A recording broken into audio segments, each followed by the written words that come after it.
রকম ভাষা তো জলসাই বলা চলে না। তোর মেয়ে করছে ওটা জায়েজ আছে, আমি বললে খারাপ। বাউল বুস্টুমের বিরুদ্ধে বলার কারণে আমার গাড়ি ভাঙচুর করেছিল, আমার গাড়ির লুকিং গ্লাস ভেঙেছিল। আল্লাহ রাসূল হেতাবাত করে চাকা কার শালা কি যে বলতো তা জানি না। আর সকালবেলায় এসে বলতো কই গো মারা বোনেরা, এরা তখন বলতো আহা হা হা সারা রাত টহল দিয়েছিল, চাল দে ডাল দে আলু দে। কি বুঝলেন, আমার গ্রামে আর নাই। আমি বলি যে আসবে তাকে বেঁধে রাখ, ঝাঁটা জুতো মারে দিকে। তারা কি করে, আপনার চাল টাকা নিয়ে গিয়ে হারাম কররা আবার গাঁজার টান মার। আমাদের দেশে অনেকজন গাঁজা খায় খাজা বাবার নাম জানেন, ইয়া খাজা বাবা দে একটা। কি বুঝলেন, এই বাংলাদেশে আনোয়ার সরকার এই হারামখোর বলছে মৌলবীরা সব মিথ্যা কথা বলে, গাঁজা খাওয়া হারাম বাবা। গাঁজা গাছটা হচ্ছে সিদ্ধি গাছ, আল্লাহর সৃষ্টি, হারাম হবে কেন? এবার পায়খানাটাও তো আল্লাহর সৃষ্টি, ওটা খা। আর বোম নাই, আমি বললে খারাম মৌলবি, আমাকে দাওয়াত দিবেন না আমার মতো মৌলবিকে। আমি ধিক্কার জানাই তোমাদিকে। তুমি নিজেকে মুমিন বলো, এক মুমিন হাদিসে আছে, আর এক মুমিনের ভাই ভাই। একটা ভাই আর একটা ভাইকে মার্ডার করতে পারে? আমি বললে খারাম মৌলবি, মৌলবিরা বললে রাজনীতির কথা, আর তোরা করছিস, তোদিকে লজ্জা লাগে না, শরম লাগে না? হারামখোর। আমরা বললে গায়ে লাগে। অনেকজন ফোন করে বলছে হুজুর এ কথা বলবেন না, আমাদেরকে লজ্জা লাগে। আবে লজ্জা লেগেছে তা করেছিস কেন বে? তো মুসলমান কিসের? তো প্রকাশ কর আমরা মুসলমান নয়, বেঈমান। তোদের সম্পর্কে মুখে উচ্চারণ করব না, চ্যালেঞ্জ দিলাম। আমি মুখে টানবো না তোদের নাম, ঘৃণা করবো তোদিকে। গোটা ভারতের সব জাতিরা তোদের মারামারি দেখে তোদিকে ঘৃণা করে। শুনেলেন, আপনাকে বলে দিই, অবাক করা কথা, ইসলামে পরিষ্কার পরিচ্ছন্নতা ইমানের একটা অঙ্গ। কিন্তু আপনাকে চ্যালেঞ্জ দিলাম, একটা হিন্দু গ্রামে ঢুকেন, বুঝতে পারবেন তাদের পরিষ্কার পরিচ্ছন্নতা দেখে এখানে হিন্দু ভাইরা বাস করে। আর একটা মুসলমান গ্রামে ঢুকেন, তাদের নোংরা জঘন্যতা দেখে বুঝতে পারবেন এখানে মুসলিমরা বাস করে। ঠিক বলছি না ভুল বলছি? অথচ আপনি মনে মনে করবেন আমি মুসলিমদের বদনাম করছি। না, তোমরা নবীজির আখলাক থেকে সরে গেছো। পরিষ্কার পরিচ্ছন্নতা ইমানের একটা অঙ্গ। তোমার জামাতে 5টা সেলাই থাকবে, কিন্তু জামা পরিষ্কার থাকবে, জামা পরিচ্ছন্ন থাকবে। তোমার কাছে একটা ব্লেড কেনার পয়সা নেই, তোমার নখ ছোট থাকবে, দাড়ি বড় থাকবে, গোঁফ ছোট থাকবে, তোমার শরীর পরিষ্কার পরিচ্ছন্ন পবিত্র থাকবে। আরে কি বলবো জানেন, যে কটা নামাজি আছে, নামাজি বাদ দিয়ে বেনামাজি কটা মাল রামপুরহাট বাজারে যায়, রাস্তার ধারে দাঁড়িয়ে পিসাব করে, হারাম করে পানি উলায় না। মুসলমানের কথা বলছি, ঠিক বলছি না ভুল বলছি? অনেক অমুসলিম ভাইকে দেখেছি তারা দাঁড়িয়ে পিসাব করে। জানেন, হাদিসে আছে ইস্তিনজা সম্পর্কে তোমরা সচেতন হও, পেশাব সম্পর্কে, পবিত্রতা সম্পর্কে। তুমি দাঁড়িয়ে পিসাব করছো, পানি লাও না, তুমি অপবিত্র হলে, তুমি অপবিত্র না পা, ওই অবস্থায় মারা গেলে তোমার কালমা নসিব হবে, ওই অবস্থায় মারা গেলে তুমি জান্নাতের উত্তরাধিকারী হবে না। এটাই তো মুসলমানদের কমি। না এরা পাক পবিত্রতা বুঝতে চায়, না এরা আল্লাহকে চিনতে চায়। এরা খালি জানে আমরা গরুর মাংস খেলেই মুসলমান, এরা খালি জানে মাথা ঠুকলেই মুসলমান। আরে গোটা পৃথিবীর সবাই মাথা ঠুকে, সবাই মাথা ঠুকে, শুধু মুসলিমরা নয়, পৃথিবীর যতগুলো ধর্মের মানুষ আছে সবাই মাথা ঠুকে। কেউ পূবে, কেউ পশ্চিমে, কেউ উত্তরে, কেউ দক্ষিণে। তার প্রুফ শুনেলেন, মুসলমান মুসলমানের হত্যা করবে, তার দৃষ্টান্ত নিবেন। শুনেলেন, যে দেশে, যে জায়গায় উলামাদের ওপরে যারা বিদ্বেষ এনেছে যে জাতি, সেই জাতি ধ্বংস হয়ে গেছে। যারা এখানে শিক্ষিত লোক আছেন, চাকরিজীবী, যারা ইতিহাসবিদ আছেন, তারা ভালো করে স্টাডি করবেন ইতিহাসটা। পৃথিবীতে একটা দেশ আছে, তার নাম হচ্ছে স্পেন, যেটাকে এখন আমরা ইহুদিদের দেশ বলে জানি। এর যদি ইতিহাস বার করেন, স্পেনটা কোনো ইহুদিদের দেশ ছিল না, ওটা মুসলিম রাষ্ট্র ছিল। অনেকে জানে, অনেকে জানে না, সেটা ছিল মুসলিম রাষ্ট্র। কি করে ইহুদিদের হাতে গেছে? এর যদি দলিল চান শুনে নেন, ধোকা দিয়ে মুসলিম দিকে মার্ডার করা হয়েছে, রক্তর হোলি খেলা হয়েছে। সুযোগটাকে দিয়েছে মুসলিমরা, নিজেরা দিয়েছে। প্রথমে তারা প্ল্যান করে, এস্টিমেট করে এই মুসলমান জাতির তারা উলামাদিকে, মাদ্রাসার, মসজিদকে ধ্বংস করেছে। আজকে স্পেনে ভালো ভালো মাদ্রাসার মসজিদ গুলো মদের বার তৈরি করেছে, মদের দোকান তৈরি করেছে। গিয়ে ঘুরে আসুন, শিক্ষিত দিকে বলছি, স্পেনে গিয়ে কি অবস্থা শুনেলেন। বাংলাদেশের আজকে উলামারা জেলে, যারা হক কথা বলেছে, হাজার হাজার আলেমকে জেলের কুঠরিতে ভরে দিয়েছে। কেন? এই আলেমরা যদি সমাজের নেতা হয়ে যায়, হাসিনা মনে মনে করছে আমার সব ভাঁড় ফুটে যাবে। সেখানকার এমএলএরা বলছে ভাঁড় ফুটে যাবে। আমি আজকেই দেখছিলাম যে একটা স্টেজে একটা মেয়ে ছেলে, এমএলএ না বিধায়ক তা জানি না, যাই হোক হিজাব পড়ে আছে, তাকে করেছে সভাপতি। আমার পাশে যদি মেয়ে ছেলে সভাপতি হয়, তাকে আমি জুতো মেরে নামাবো না? আমার মতো মৌলবি তো স্টেজেই চাপবো না। প্রথম কথা, স্টেজেই চাপবো না, সেই স্টেজ থেকে পালিয়ে যাব গাড়ি নিয়ে। বাংলাদেশের মৌলবি বেচারা প্রতিবাদ করতে গেছে, ও এক দাড়িওয়ালা মাল দেখছি, কি বুঝলেন, দেখে দাড়িওয়ালা, সে বলছে আপনি বললেন কেন ইনি পর্দায় বসে নেই, ইনি তো পর্দা করেছেন। হারাম খোরের আওলাদ, পর্দা জানিস কি? ওই মৌলবিকে জিজ্ঞেস কর, পর্দাটা বুঝা। হিজাব পড়াটা পর্দা, বোরকা পড়ে স্টেজে বসাটা পর্দা। আমাদের দেশে দেখবেন হাওড়া, হুগলি, 24 পরগনা, মেদিনীপুরে বড় বড় যুবতী বিটি ছেলেরা গজল পড়ে স্টেজে, গজলের কম্পিটিশন হয়, হয় না? হয় না? আপনারা মোবাইলে দেখতে পাবেন, ইউটিউবে ভালো ভালো মেয়ে গজল পড়ছে।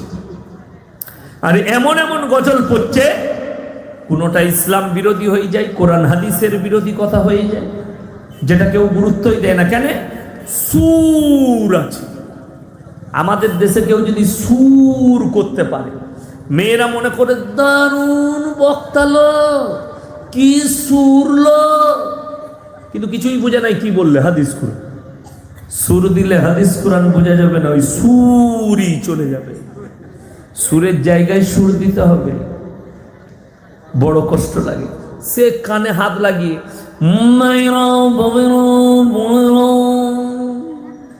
ওইটাই বুঝে এল, তারপরে কিচ্ছু নাই।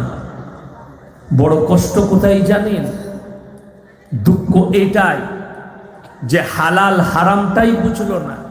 একটা মেয়ে গজল গাইছে, আপনারা গজলটা অনেকে শুনেছেন, জলসায় অনেকজন লাগিয়ে দেয়, কি বিসমিল্লাহ পরে গিলাস তুলে বিষ পান করে নিল। শুনেননি?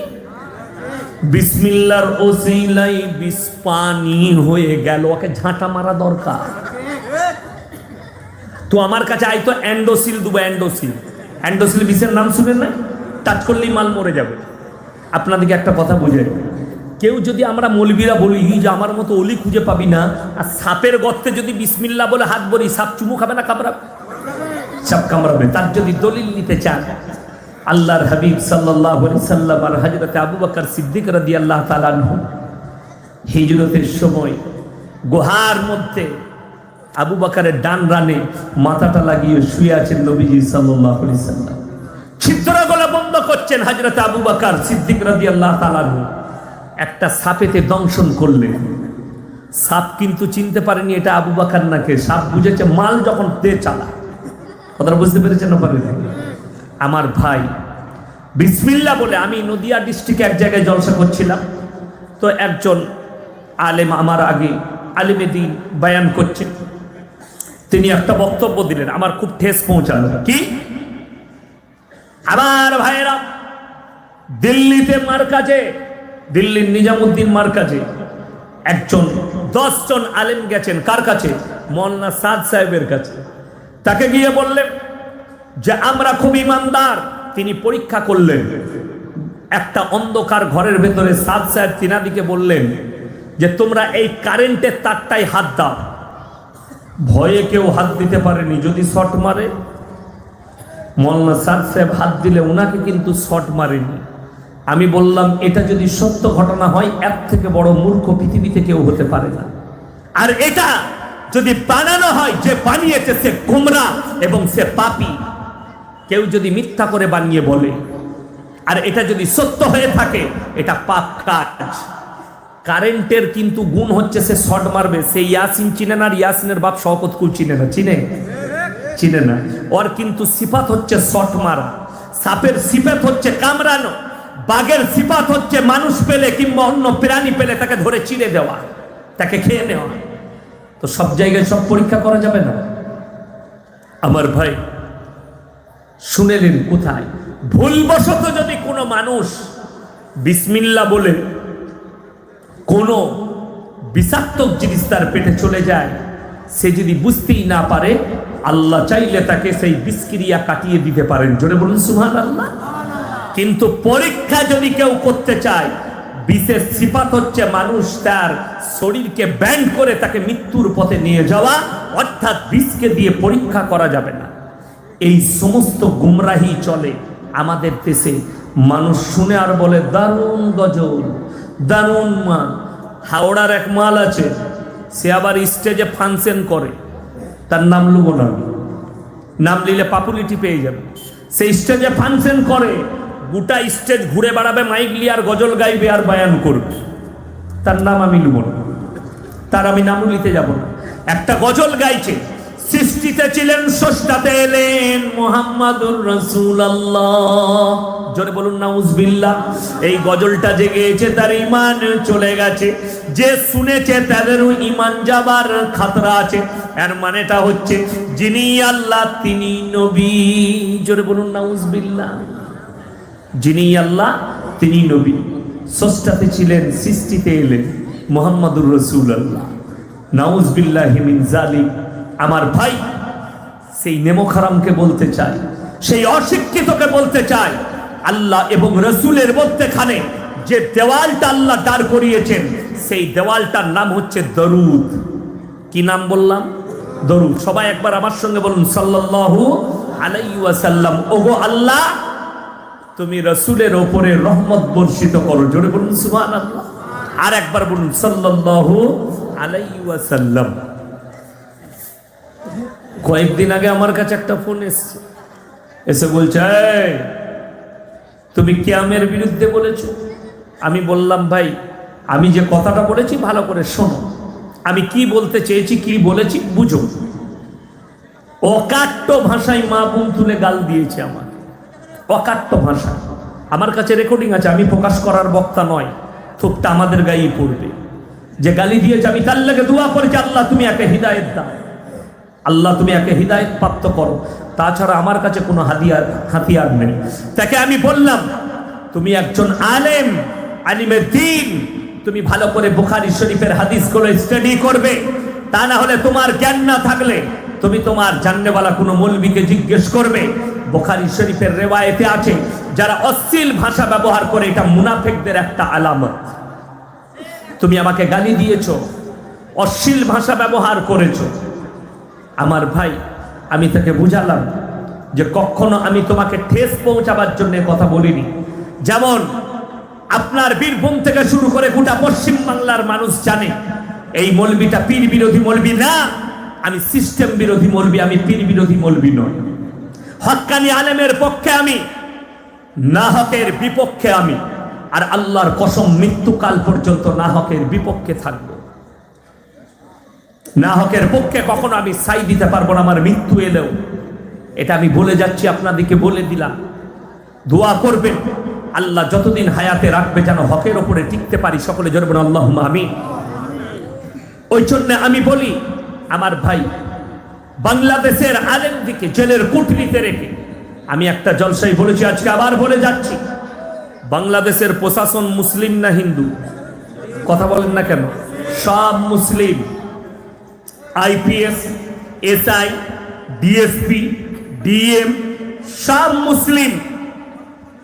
তারপরও তারা আলেমদের উপরে চরম অত্যাচার করে, চরম অত্যাচার। আমাদের ভারতের প্রশাসন বাবুরা আমাদেরকে রেসপেক্ট করে, হিন্দু অফিসাররা আমাদেরকে রেসপেক্ট করে, আমাদের থানার বাবুরা আমাদেরকে ঈদ বাকরা ঈদে মিটিংয়ে ডাকে না, কথা বলে, ইমাম দিকে ডাকে, আমাদেরকে কথা বলতে দেয়, এসপি ডিএসপি বসে থাকে, আমাদের মতো মৌলবীরা দুটো দিনের কথা বলতে পায়, আমাদের মতো মৌলবীরা ইসলামের বার্তা দিতে পায়। এর থেকে বড় আল্লাহর কৃপা আর কিছু হতে পারে না। কিন্তু বড় কষ্ট লাগে, বাংলাদেশে যে মৌলবী নৌকার বিরুদ্ধে বলবে সেই মৌলবীকে জেলের কুঠরিতে বাস করতে হবে। নৌকা মানে বুঝতে পেরেছে, হাসিনার চিহ্ন হচ্ছে নৌকা।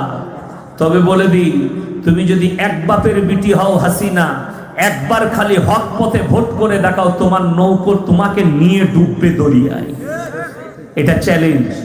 কিন্তু তুমি যদি বেঈমানি করো, যেহেতু বেঈমানের বিটি বেঈমানি হতে পারে, কখনো হক পথে হতে পারে না। আর শুনে নেন, কিয়ামতের আলামতের মধ্যে একটা বড় আলামত, হাসিনা তুমি শোনো আর তোমার দেশের মৌলবীকে জিজ্ঞেস করো, যে নেত্রীরা স্টেজে যাচ্ছে তাদেরকে বলতে চাই, যখন দেখবে পৃথিবীর বুকে দুটো জিনিস ঘটে গেছে, তখন জানবে কিয়ামত কাছে এসছে। তার মধ্যে একটা হচ্ছে অশিক্ষিত ছোট লোক চামাররা দেশ চালাবে, আর শিক্ষিতরা বসে চুপচাপ দাঁড়িয়ে ভদ্ররা শিক্ষিতরা দেখবে, এটা একটা কিয়ামতের আলামত। দ্বিতীয় হচ্ছে মেয়েরা যখন নেতৃত্ব দিবে তখন জানবে কিয়ামত কাছে আছে। কে রাগ করবেন জানি না, আমি হক কথা বলে গেলাম। শুনেলেন, ইসলাম এত সহজ নয় আমার ভাই। এই উলামায়ে দ্বীনরা, আমরা 12টা পায়জামা ছিঁড়েছি 12টা বৎসরে, পোঁদে গাঁটা পড়ে গেছে, আমরা ফালতু, আমাদের কোনো মূল্য নেই। তুমি স্কুলে 20টা বৎসর পরে তুমি যদি প্রফেসর হও আর তোমার মূল্য থাকে, এই মৌলবীটা 12টা বৎসর আলিফ বা তাসা থেকে নিয়ে বুখারী পর্যন্ত পড়লো, আর তোমার কাছে যদি মূল্য না থাকে, আল্লাহর কসম তোমার কোনো মূল্য নেই আমার আল্লাহর কাছে। এটা লিখে দেন, কাগজ থাকে না। যারা কোরআনের ওপরে অনীহা আনে, মাদ্রাসা মসজিদের ওপরে অনীহা আনে, শুনেলেন মাদ্রাসার সেক্রেটারি সাহেব বসে আছেন, মাদ্রাসার হেড মোল্লা বসে আছেন, সভাপতি সাহেব, আমি দোয়া করবো আল্লাহ ইনাদের হায়াত তাবাস করুন, মাদ্রাসার খিদমত করছেন। শুনেলেন, এই মাদ্রাসাগুলো জায়গা থাকবে না। আমি চ্যালেঞ্জ ছুড়ে গেলাম এই আপনার রামপুরহাটের মাটিতে। কখন আমাকে একজন মেদিনীপুরে প্রশ্ন দিয়েছে, হুজুর কাগজে লিখেছে রেট করে পয়সা নিয়ে জলসা করা জায়েজ আছে। আমি বললাম তোমার কি মনে হয়? বলছে আমার মনে হয় হারাম, আমি অনেক মৌলবীর মুখ থেকে শুনেছি। আমি বললাম শোনো, এই শওকতের বেটা, আমি চ্যালেঞ্জ ছুড়ে যাচ্ছি এই বীরভূমের মাটিতে, আমি ফ্রি জলসা করব, তোমরা খালি ইমামের প্রতি ইনসাফ করে দেখিয়ে দাও। কাল থেকে ইমামের 50,000 টাকা বেতন করো, শওকতের বেটা ফ্রি জলসা করবে। কেন?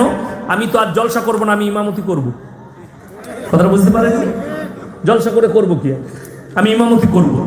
তুমি তোমার ইমামের প্রতি ইনসাফ করতে পারো না, তুমি ইয়াসিনের প্রতি কি ইনসাফ করবে? আমার জানা হয়ে গেছে তোমাদের ইনসাফ, ওগুলো আর প্রকাশ করব না। প্রকাশ করলে লজ্জা পাবে, সমাজের লজ্জা হবে। আমরা যদি প্রকাশ করি সমাজের বুকে, এখান থেকে দিনাজপুর, আমার বাড়ি থেকে দিনাজপুর 350 কিলোমিটার রাস্তা। কত বললাম? 350। আপ ডাউন কত হবে? 700 কিলোমিটার রাস্তা। আমি নাম করব না, একটা জায়গায় একটা মাদ্রাসার জলসা করলাম, একজনা দেখা করেনি গত বছরে, আজও পর্যন্ত একটাও টাকা দেয়নি। আমি লেইনি আর চাইনি, তাদেরকে ফোনও করিনি। আল্লাহর কৃপা, আল্লাহ তাদেরকে ভালো রাখুক। ওই জন্যে এবছর একজন ফোন করছে, হুজুর সামনে 24 সালে ডেট লুবো। কোথায়?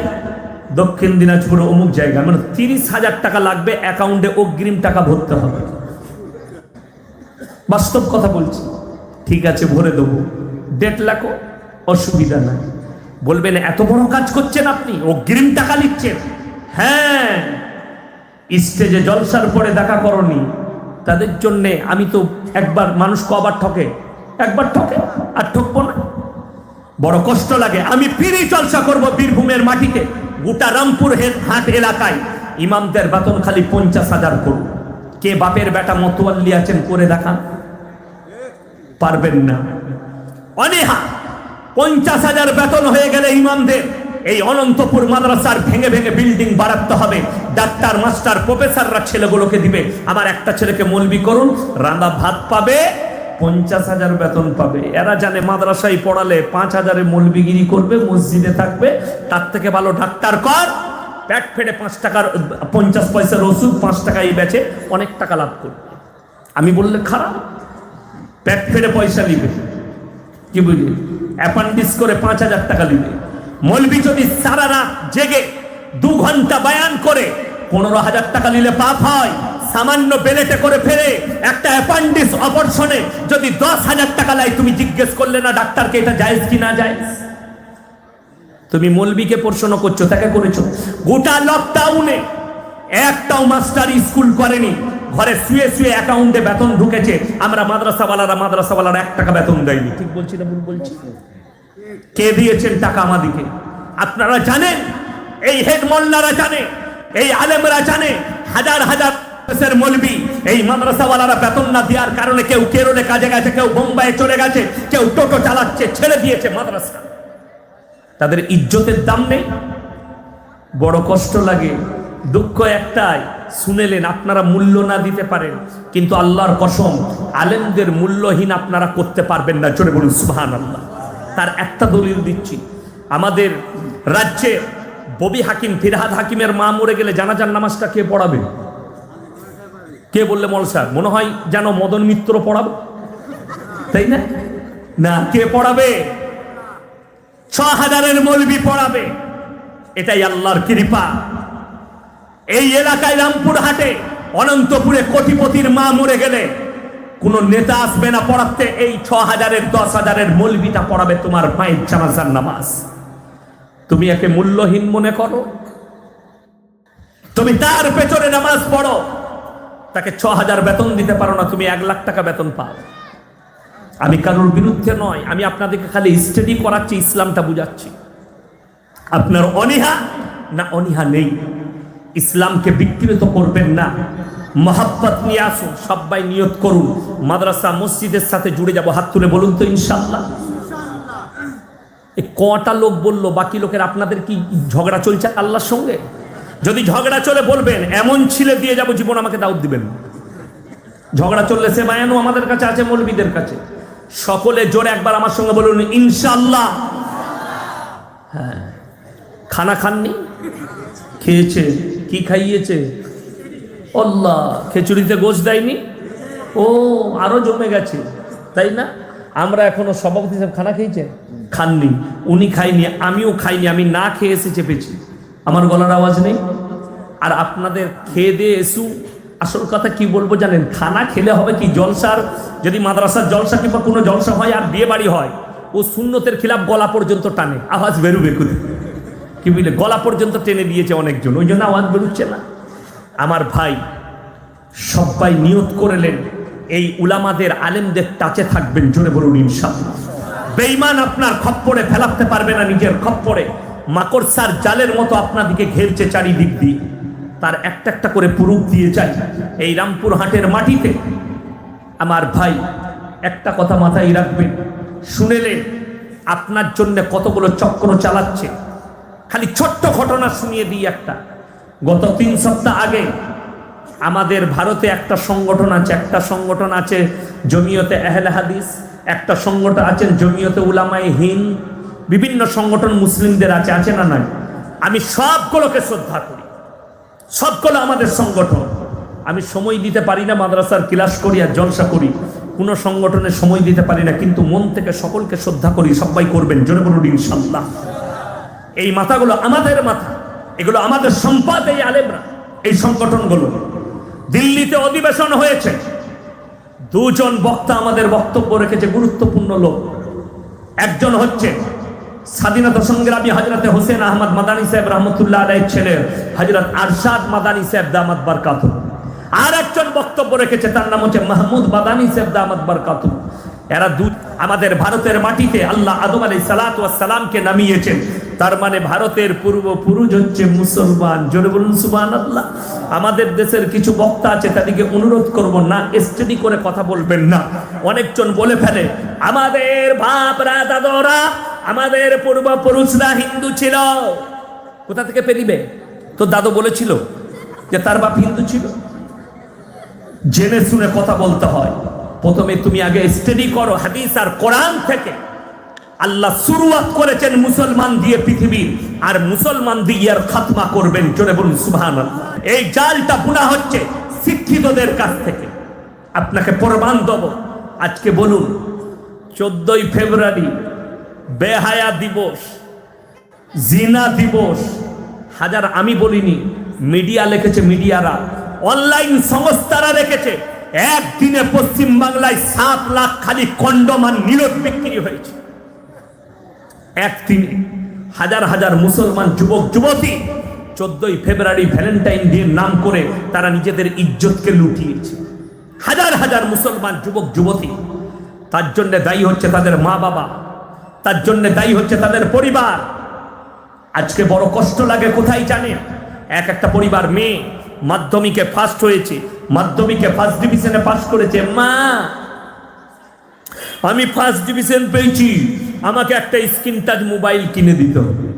ওই তো দারুণ সুন্দর করলে, মোবাইল কিনে দিয়ে দিলে। তাকে তো আর বিয়ে দিতে হবে না, সে এমনি প্রেম করে পালাবে। ঠিক বলছি না ভুল বলছি? আগে আমাদের মতো মৌলবীকে বলা হতো, মৌলভী সাহেব একটু দোয়া করবেন আমার মেয়ের জন্য যেন সুপাত্র পেয়ে যায়। আমরা বলতাম আল্লাহ একটা ভালো পাত্র জুটিয়ে দেখ, দোয়া দিতাম। এখন আল্লাহ বলছে মৌলভী তোদিকে আর দোয়া চাইতে হবে না, আমি যা মাল দিয়ে দিয়েছি না, hello come here, I love you, বিয়ে হয়ে গেল। ঠিক বলছি না ভুল বলছি?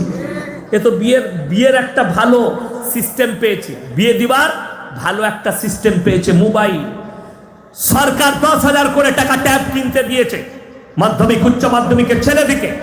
এদের হাতে ব্যভিচারের অস্ত্র তুলে দিয়েছে। তার একটা দলিল দিই। বাইরের রাজ্যের একটা ছেলে আমাকে ফোন করেছে, হুজুর খুব বড় বিপদে আছে, আমার বড় রোগ হয়েছে। কি ব্যাপার? বলে আমি নামাজ পড়ি 5 ওয়াক্তের, কিন্তু আমি যখন গোসল করে বেরোই তখন আমার লুঙ্গিতে আবার বীর্য বেরিয়ে আসে। আমি বললাম তুমি হস্তমগ্ন করো।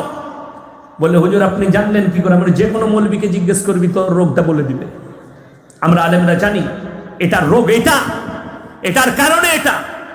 বললে হুজুর বাঁচবো কি করে? আমরা শোনো, তোমাকে মোবাইলটা হারাম করতে হবে তোমার কাছ থেকে। তোমার এই পাপে লিপ্ত করিয়েছে তোমার মোবাইল। সে কানতে লাগলো। 100% সত্য কথা বলেছেন। এই মোবাইলের দ্বারাই আমি পাপগুলো করছি। আমি না, মোবাইলকে সুইচ অফ করো রাত্রে আর ফেলে দাও, দিয়ে শুয়ে পড়ো। তুমি যদি 40 দিন আমলটা করো, তারপরে তোমার এই রোগ কেটে যাবে। তোমার এই না রোগ থাকবে না তোমার এই পাপ থাকবে। এই আমলটা করে বরাবরের জন্য রাতের বেলায় মোবাইল ঘাঁটো না। আজকে হাজার হাজার যুবক যুবতী জানেন ইসলামে না থাকার কারণে কোনো বাবা মা বাড়িতে নিজের ছেলেকে বলেছেন যে আজকে নামাজ পড়লে কিনা। সব সময় বাবা মারা কি জিজ্ঞেস করে? আজকে টিউশন গেছিস কিনা, আজকে টিউশনি ছিল কিনা, তো আজকে স্কুল গেছিস কিনা। স্কুলের জন্য তোমার মাথা ব্যথা কেন? পড়ালেখা করতে হবে। স্কুলের জন্য টিউশনের জন্য তুমি বেতন দিচ্ছ, তোমার মাথা ব্যথা। কিন্তু আল্লাহর কসম তোমার মাথা ব্যথা হলো না যে তোমার ছেলে বালিগ হয়েছে, তাকে নামাজের জন্য তাকিদ করেছেন কিনা, তুমি নামাজটা পড়েছো কিনা। যদি নামাজ না পড়ো, চলো ছেলে 3টের সময় বাড়ি চলে এসছে, মসজিদে চলে যাও, আসরের নামাজ আদায় করো, মাগরিব মসজিদে পড়ো। আমরা কেউ এই ধরনের কথা আমরা বলতে পারি না। কোনো মা বাবা তাদের ছেলেরা শিক্ষিত হয়েছে এতটুকু বাধা দিতে পারেনি। 14ই ফেব্রুয়ারি মেয়ে 14ই ফেব্রুয়ারি রাত 9টায় বাড়ি ঢুকছে, মা কৈফিয়ত করে না, বাবা কৈফিয়ত করে না। এতক্ষণ কার সাথে ছিলে, কোথায় ছিলে? তাকে ঝাঁটা জুতো করে মারলে না, উপরন্ত তাকে সাই দিলে, ও এনজয় করেছো, রেস্টুরেন্টে খেয়েছো। তাকে জিজ্ঞেস করলে না যে পেটে ছেলেটাও এনেছিস কি না? আমি বললে খারাপ মৌলবি। অনেকজন বলছে এরকম ভাষা তো জলসাই বলা চলে না, তোর মেয়ে করছে ওটা জায়েজ আছে। আমি বললে খারাপ, তোর মেয়ে করছে ওটা জায়েজ আছে, আর আমাদের মতো মৌলবি বললে গায়ে লাগছে কেন? শুনেলেন বড় কষ্ট কি জানেন? আমরা মৌলবিরা কথা বলতে ভয় কেন খায়? সব থেকে দুঃখ একটাই, আজকে যদি আমি সুদখোর নিয়ে বলি, কাল সকালে চায়ের দোকানে দেখবেন সুদখোররা বলবে বাজে মৌলবি বে, কিছুই জানে না। কারা? সুদখোররা। এই যে 14ই ফেব্রুয়ারি নিয়ে বলছি, যাদের বেটা বিটিরা 14ই ফেব্রুয়ারি নিজেদের ইজ্জত লুটিয়েছে, তারা বলবে এই মৌলবিটা ভালো নয়। কিসকা कहूं कैसे कहूं, जिसको कहूं जैसे कहूं, जिसका मुआफिक होता है वो राजी हो जाता है, जिसके खिलाफ होता है वो नाराज हो जाता है। কি করে বলবো, যখনই কোনো কথা বলি যার পক্ষে হয় সে খুশি হয়ে যায়, যার বিপক্ষে যায় সে নারাজ হয়ে গালি দেয়। এটাই তো দুনিয়া। আমার বাবাজিরা বসে আছেন যাদের 50-60 বছর 70 বছর হয়ে গেছে, তারা ভালো করে বলতে পারবেন এমন একটা যুগ ছিল। ইনাদের দাদু আমাদের দাদুদের কালটা মানুষ মিথ্যা কথা বলতে ভয় খেত, গুনাহ হবে বলে। এখন লোক তো সত্য কথা বলতে ভয় খায়, কেউ কলারটা টিপে এসে ধরবে বলে। ঠিক বলছি না ভুল বলছি? আমার ভাই না, হকের ওপরে টিকে আল্লাহর কসম করে বলছে হকের জিত আছে, না হকের কোনোদিন জিত নাই। আমার এই উলামাদের সংস্পর্শ ছাড়া তুমি যেখানে যাবে সেখানে বঞ্চনা পাবে, যেখানে যাবে সেখানে তুমি লানত পাবে, যেখানে যাবে সেখানে তুমি খালি কারাপশন পাবে আর চুরি পাবে। একমাত্র উলামাদের শরণাপন্ন হবেন। যে বেঈমান কাফেররা উলামা থেকে বিচ্ছিন্ন করতে চাইছে, আপনি দেখতে পাবেন বাংলাদেশে এরা বয়ান করতে পায়। আনোয়ার সরকার বলে এক হারামখোর বাউল বুস্টম বেরিয়েছে। আমি নদিয়া ডিস্ট্রিক্টে জায়গার নাম বলবো না। বাউল বুস্টুমের বিরুদ্ধে বলার কারণে আমার গাড়ি ভাঙচুর করেছিল, আমার গাড়ি লুকিং গ্লাস ভেঙেছিল। সোশ্যাল মিডিয়ার যুগ ছিল না, আজ থেকে 7 থেকে 8 বছর আগেকার কথা বলছি। যদি সোশ্যাল মিডিয়ার যুগ হতো ভাইরাল হয়ে যেত ইয়াসিন সাহেবের গাড়ি ভাঙচুর করেছে। সেই সময় মোবাইলের সোশ্যাল মিডিয়ার অত প্রচলন ছিল না। আমার গাড়ি ভাঙচুর করেছে কেন? বাউল বুস্টমদের বিরুদ্ধে বলার কারণে। যারা ইসলাম বিরোধী, এটা শিরকের কাজ, এটা আমার নবীজির জীবন আদর্শে নেই। এদিকে সমাজ থেকে বঞ্চিত করুন, ঝাঁটা জুতো মারুন, এদের কাজ কারবারকে ঝাঁটা জুতো মারুন। আপনাকে দেখিয়ে দিই, আপনাদের এলাকায় আছে কি না জানি না, আমাদের দেশে আছে। দেখবেন কোন সময়টাই বেশ টহল দিতে আসে। টহল টহল টহল শুনেছেন? ফকিররা আসতো টহল দিতে, ফকিররা। হ্যাঁ, রোজার সময় নয়, কিসের সময়? ঠিক কোনো একটা মাসে। এখানে নাই, আমাদের এলাকায় আছে। টহল দিতে ফকিররা বেরুত, ঘরের দরজায় গিয়ে রাতের বেলায় বলতো আল্লাহ রাসূল হেতাবাত করেছে কারো, শালা কি যে বলতো তা জানি না। আর সকালবেলায় এসে বলতো কই গো মারা বোনেরা, এরা তখন বলতো আহা হা হা সারা রাত টহল দিয়েছিল, চাল দে, ডাল দে, আলু দে। কি বুঝলেন? আমার গ্রামে আর নাই। আমি বলি যে আসবে তাকে বেঁধে রাখ, ঝাঁটা জুতো মারে দিকে। তারা কি করে? আপনার চাল টাকা নিয়ে গিয়ে হারাম কররা আবার গাঁজার টান মার। আমাদের দেশে অনেকজন গাঁজা খায় খাজা বাবার নাম, জানেন? ইয়া খাজা বাবা দে একটা। কি বুঝলেন? এই বাংলাদেশে আনোয়ার সরকার এই হারামখোর বলছে মৌলবীরা সব মিথ্যা কথা বলে, গাঁজা খাওয়া হারাম বাবা।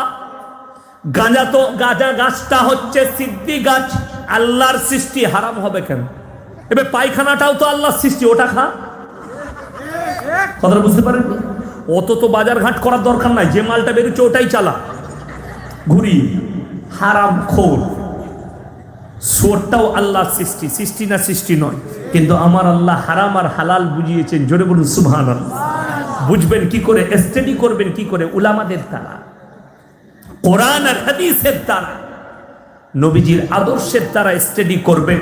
কোনটা আপনার জন্য হালাল, কোনটা আপনার জন্য হারাম, কোনটা জায়েজ, কোনটা না জায়েজ, এটা আপনি স্টাডি করবেন আলেমদের দ্বারা, কোরআন হাদিসের দ্বারা, নবীজির জীবন আদর্শের দ্বারা স্টাডি করবেন। এদের জীবনে নামাজ নেই, এদের জীবনে কোরআন নেই, এদের জীবনে হালাল নেই। এরা গাঁজা খায়, মদ খায়। আমি খালি চিন্তা করি আল্লাহ, এরা স্টেজে বাংলাদেশে জায়গা পায় কি করে? তাহলে এদেরও ভক্ত আছে বাংলাদেশে? নাই, গাদা আছে। কি বলে? যেমন আমাদের দেশে মৌলবীরা, আমরা তসবি করি না, এ কথা বলেন না? আমরা তসবি করি, সুবহানাল্লাহ সুবহানাল্লাহ সুবহানাল্লাহ, আলহামদুলিল্লাহ আলহামদুলিল্লাহ, আল্লাহু আকবার আল্লাহু আকবার, পড়ি না? পড়ি না? শুনেছেন? আচ্ছা, আমি এতক্ষণ যে বললাম সবাই একবার আমার সঙ্গে বলুন লা ইলাহা ইল্লাল্লাহ মুহাম্মাদুর রাসূলুল্লাহ। কই একটাও লোক লাফিয়ে স্টেজে এলো না তো? এলো? বাংলাদেশে কিন্তু কেউ যদি এরকম বলে দেয় কোনো বক্তা, তো লাফিয়ে স্টেজের উপরে চলে আসে। একজনকে দেখলাম বক্তার ঘাড়ে চেপে পড়েছে। কি বুঝলেন? সে বলছে আর ও ঘাড়ে চেপে করছে। বলে খেপে গেছে, গাঁজা খেয়েছে না মদ খেয়েছে? আমি বললে খারাপ মৌলবি, আমি এটা বলতে চাইনি। তোমার উপরে ঠেস নয়, এগুলো ইসলামকে বিকৃত করা হচ্ছে। ইসলামকে মানুষের সামনে আপনার গান বাজনার দ্বারা প্রচার করা হচ্ছে। কখনো গান বাজনা জায়েজ নয় ইসলামে। আমাকে অনেকজন মনে করে বিরোধী মৌলবি। না, তোমাকে আমি বলে যাচ্ছি, হে রামপুর হাটের মানুষেরা, আমি পীর বিরোধী মৌলবি নয়। আমি কখনো পীর বিরোধী নই, আমি হচ্ছি সিস্টেম বিরোধী মৌলবি। তোমার সিস্টেম ভুল, আমি তোমার বিরুদ্ধে। তুমি তাদেরকে জিজ্ঞেস করো, তাদেরকে নয়। গোটা পৃথিবীর যারা অশিক্ষিত আছে, বেধর্মী আছে, যারা অমুসলিম ভাই আছে, তাদেরকে জিজ্ঞেস করুন, তোমাদের ধর্মে কোনো লোক মারা গেলে তোমরা কিভাবে দুঃখ পালন করো। আর আপনাকে আমি রামপুর হাটে দেখিয়ে দেবো, আপনাকে আমি দেখিয়ে দেবো, আপনার বীরভূম ডিস্ট্রিক্টে, আপনাকে বোলপুরে, আপনাকে সিউড়িতে, আপনাকে বর্ধমান টাউনে, আপনাকে বহরমপুর টাউনে আপনাকে দেখিয়ে দেবো। হাজার হাজার মুসলমান যুবক মুহররমের দিনে নবীজির সাহাবী, একজন আখলাক জলিলুল কদর সাহাবী, আবার নওয়াসে নাতি, তিনি শহীদ হয়েছেন। তার লেগে ড্যান্স করে, বাজনা বাজিয়ে, হিন্দি গান চাপিয়ে ড্যান্স করে দুঃখ পালন করছে। এর থেকে খারাপ জাতি আর পৃথিবীতে কেউ হতে পারে না। আমাকে একজন লিখেছে, তুমি হচ্ছ ইয়াজিদের দলের লোক। কি বুঝলি? ইয়াজিদ। শুধু তাই নয়, এটা লেখেনি, তোমরাই হচ্ছ হাসান হোসেনকে মারনেওয়ালা দলের লোক। কালকে একজন বলেছে যে এই মৌলবীরাই হাসান হোসেনকে কারা মেরেছে? হাফেজ আলেমরাই মেরেছে। জোরে বলুন নাউজুবিল্লাহ। কি বলে? তারপরে দেখলাম তার চেহারাটা, দেখলাম কিরকম জানেন? ঠিক মনে হচ্ছে চিকেন তন্দুরি, শিক কাবাব। আমি বলি ইমাম। আবার আমার লেগে বলে যে মোটা পাড়া বক্তা আছে। আমার লেগে বলেছে, তুই তো আমার পায়ের তার সমানও হবি না, আমার পায়ের থেকেও পাতলা, তোর এত বার হলো কি করবে? সে আমাকে বলে, এই কুলাঙ্গা আমরা চিল্লাই না, লাঞ্চটা ফেটে যাবে। একটু আসতে বল ভাই, আমি তোর লেগে দোয়া করি আল্লাহ তোকে হিদায়াত দেখ। তুই আমার লেগে যা বলবি বল। আমার লেগে গালি দিচ্ছে, এটা কাফের, এটা জাহান্নামী। তুই আগে তোর ভালো মৌলবীকে জিজ্ঞেস কর রে হারামখোর, যে জাহান্নামী কাকে বলা যায়, কাফের কাকে বলা যায়। আমরা মৌলবীরা কেউ কি একটা বেঈমান কাফের কেউ জাহান্নামী বলি না। বলা কথা বলেন চলবে না। সে যদি অনেক অমুসলিম ভাই কলমা পড়ে মুসলমান হচ্ছে না হয়নি, তারা জীবনভর শিরক করেছে, কিন্তু আমার ভাই শুনেলেন সে অজান্তে করেছে। যখন সে জেনে গেল, ইসলাম কবুল করলো, আমার ভাই আল্লাহ তার বিগত জীবনের পাপগুলোকে ধুয়ে মুছে পরিষ্কার করলেন। জোরে বলুন সুবহানাল্লাহ। সে তারপর থেকে মুমিন। তুমি তাকে একবারও বললে না তোমরা হিন্দি গান চাপিয়ে ড্যান্স করছো এটা হারাম। একবারও বললো না যে বাজার খারাপ হয়ে যাবে, তোমার বাজার শেষ হয়ে যাবে, এরপরে কোরআন শুনেন। আমার মতো 100 কিয়ামতের দিনে ধরা পড়বে।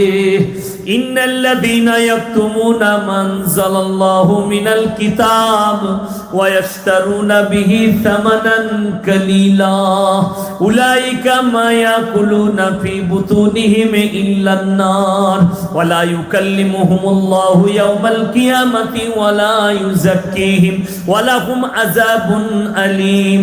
হে আমার বিশ্বনবী, পৃথিবীর মানুষকে বলে দাও, তোমাদের মধ্যে কিছু এমন লোক থাকবে, আলেম থাকবে, যারা নিজেদের লাভার জন্য আমার কোরআনের আয়াতকে লুকিয়ে দেবে, হক কথাকে লুকিয়ে দেবে, নিজেদের পেট ভরাবার জন্য। তারা নিজেদের পেটেতে আগুন ছাড়াই আর কিছু ভরে না। তাদেরকে বলে দাও, কিয়ামতের দিনে আমি আল্লাহ তাদেরকে কঠিন আযাবে মুবতালা করব। আমার ভাইয়েরা সবাই নিয়ত করুন, আজ থেকে আমরা হারাম কাজ, শিরকের কাজ থেকে নিজেদেরকে হেফাজত করব। বলুন ইনশাআল্লাহ। নিজেদেরকে হেফাজত করুন। আল্লাহর কসম, আল্লাহর পাকড়াও কঠিন পাকড়াও হবে। আল্লাহ মানুষকে এত নিয়ামত দিয়েছেন, তারপরেও যদি আল্লাহকে আপনারা চিনতে না পারেন, আজকে সবাই আল্লাহকে চিনবো। জোরে বলুন ইনশাআল্লাহ। আল্লাহকে কোথায় চিনবেন? আল্লাহকে আমি চিনিয়ে দিচ্ছি। ডাবের জলেতে আল্লাহকে চিনতে পারবেন, গোলাপের পাপড়িতে আল্লাহকে চিনতে পারবেন, রজনীগন্ধার সুগন্ধিতে আল্লাহকে চিনতে পারবেন, আখের রসেতে আল্লাহকে চিনতে পারবেন, কমলা লেবুর ভেতরে আল্লাহকে চিনতে পারবেন, ময়ূরের পখমে আল্লাহকে চিনতে পারবেন। একটা ছেলে যদি একটা ময়ূরের ছবি আঁকে, তাকে সমাজের লোক বলে দারুণ শিল্পী, রাষ্ট্রপতি পুরস্কার দেওয়া হয়। ভাই, তোমার ওই আঁকা ছবিতে একটু পানি পড়ে গেলে তোমার কালারটা ডিসকালার মেরে দেবে। আল্লাহর কসম, আল্লাহ যে ময়ূরকে সৃষ্টি করেছে, জঙ্গলে মাসের ওপরে মাস, তাদের পখমে বৃষ্টি বর্ষণ হয়, তাদের কালারে তুমি এতটুকু ডিসকালার পাবে না। জোরে একবার বলুন সুবহানাল্লাহ। সিজদায় পড়া দরকার। তোমার আঁকা ছবিতে যদি রাষ্ট্রপতি পুরস্কার পাও, যিনি ময়ূরটাকে সৃষ্টি করে কালার দিয়েছেন, তিনি কি পুরস্কারের প্রাপ্য একবার নিজে ভেবে দেখো। সারা জিন্দেগি সিজদায় পড়ে থাকলে আমার আল্লাহর প্রশংসা করে শেষ করতে পারবে না।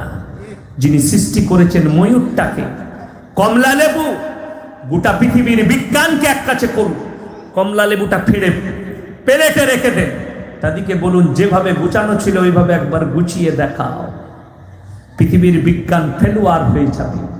বেদনাটা আল্লাহ যেভাবে সাজিয়েছে, তাদেরকে বলো এইভাবে সাজিয়ে দাও। ডাবের ভেতরে জল গেল কি করে? বিজ্ঞানের স্টুডেন্টকে যদি জিজ্ঞেস করেন, সে বলবে ইনটু মাইনাস প্লাস অমুক তমুক করে মালটা চলে গেছে। কেটে দেখাতে পারবি মালটা কোন দিকে গেছে? না। আল্লাহর কসম, সবাই একবার আল্লাহর শুকর আদায় করে বলুন আল্লাহু আকবার। কেন? পৃথিবীর মানুষের ক্ষমতা নেই। শোনো, বিজ্ঞান হচ্ছে আপেক্ষিক। আজ যেটা বলছে কাল সেটা চলবে না, আজ যেটা বলছে কাল সেটা ঘটবে না। বিজ্ঞান আপেক্ষিক। এই চৈত্র মাস আসছে সামনে, যেমনি চৈত্র মাস ঢুকবে দেখবেন 10-এর পর থেকে উত্তর পশ্চিম দিক থেকে উড়িষ্যার বর্ডারের ওপর দিয়ে, হাওড়া, হুগলি, মেদিনীপুর, বীরভূম, মুর্শিদাবাদের ওপর দিয়ে 180 কিলোমিটার গতিতে ঝোড়ো হাওয়া বয়ে যাবে, বজ্রসহ বৃষ্টিপাত হতে পারে। দেখা গেল সেদিনে মাল ফাঁকা চলে গেল, কিছুই না। আর যেদিনে বললে আজকে কোনো সম্ভাবনা নাই, সেদিনে ফাটি চলে গেল, বলে এই মালটা ছিল কোথায়, বলে ওটাই আমাদের জানা না। তার নাম কি? সকলে জোরে বলো আল্লাহ। তার নাম হচ্ছে আল্লাহ। আপনাদেরকে বুঝিয়ে দিই, বিজ্ঞান এখনো একটা কালারের নাম সৃষ্টি করতে পারে, নাম দিতে পারেনি। তোমরা ফুটানি করো কিসের? যদি বলেন কেমন?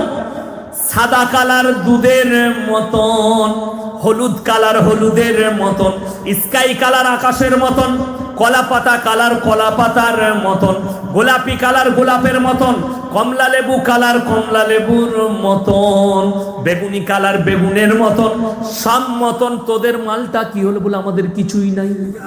আল্ধার করা মা, তাহলে ঝামেলা বাড়াচ্ছিস কেন?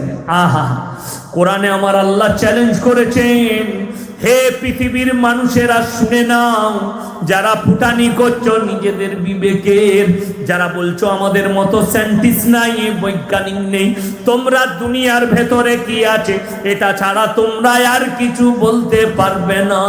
একবার বলে দেখাও, এই পৃথিবীর বাইরে আল্লাহ কি রেখেছেন আমার আল্লাহ ছাড়া কেউ জানে না। জোরে বলুন সুবহানাল্লাহ। সব পেলুয়া। শুধু তাই নয়, রামপুরহাটে কমপক্ষে 50টা নার্সিংহোম, ঠিক বলছি না ভুল বলছি?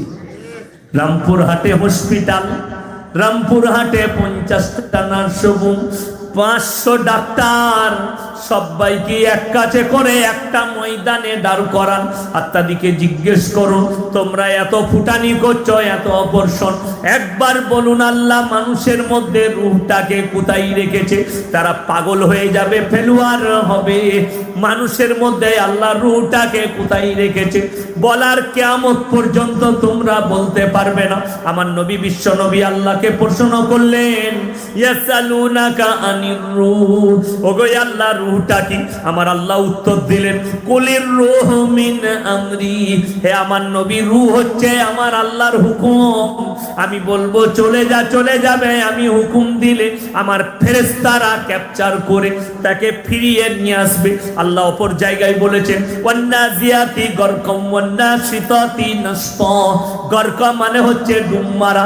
আমি আমার ফেরেশতাদেরকে হুকুম দিই, তারা দ্রুত গতিতে তোমাদের কাছে পৌঁছায়, তোমাদের শরীরে ডুব মেরে তোমাদের আত্মাকে ধরে। আল্লাহ কোরআনে অপর জায়গায় বলছেন ওয়ালাউলা ইজা বালাগাতিল হুলকুম, হুলকুম মানে হচ্ছে হালাকটা, তাদের হালাকে মৃত্যুকে টেনে আনা হবে। আনতুম হিনা ইজিন তানজুরুন, তোমরা শুধু মৃত্যুর শয্যায় পড়ে ভ্যাল ভ্যাল করে তাকিয়ে দেখবে, তাছাড়া তোমাদের কোনো উপায় থাকবে না। হে আমার নবী বলে দাও আমার বান্দাদিকে আমি এত নিয়ামত দিয়েছি, যেমন মাছ সমুদ্রতে হাবুডুবু খাই, আমি নিয়ামত দিয়ে আমার বান্দাদিকে হাবুডুবু খাইয়েছি। আমার আল্লাহ রব্বুল আলামিন কোরআনে বললেন হে আমার বিশ্ব নবী পৃথিবীর মানুষকে বলে দাও যুয়িনা লিন-নাসি হুব্বুশ শাহাওয়াতি মিনান নিসা ওয়াল বানিনা ওয়াল কানাতিরিল মুকান্তারাতি মিনাদ যাহাবি ওয়াল ফিদ্দা ওয়াল খাইলিল মুসাওয়ামা ওয়াল আনআম ওয়াল হারথ যালিকা মাতাউল হায়াতিদ দুনিয়া ওয়াল্লাহু ইনদাহু হুসনুল মাআব। হে আমার বিশ্ব নবী পৃথিবীর মানুষকে বলে দাও যুয়িনা লিন-নাসি হুব্বুশ শাহাওয়াতি মিনান নিসা, আমি দুনিয়া চালাবার পরিচালনা করার জন্য সব থেকে দামি নিয়ামত তোমাদিকে যেটা দিয়েছি সেটা হচ্ছে নিসা, মানে হচ্ছে বিবি।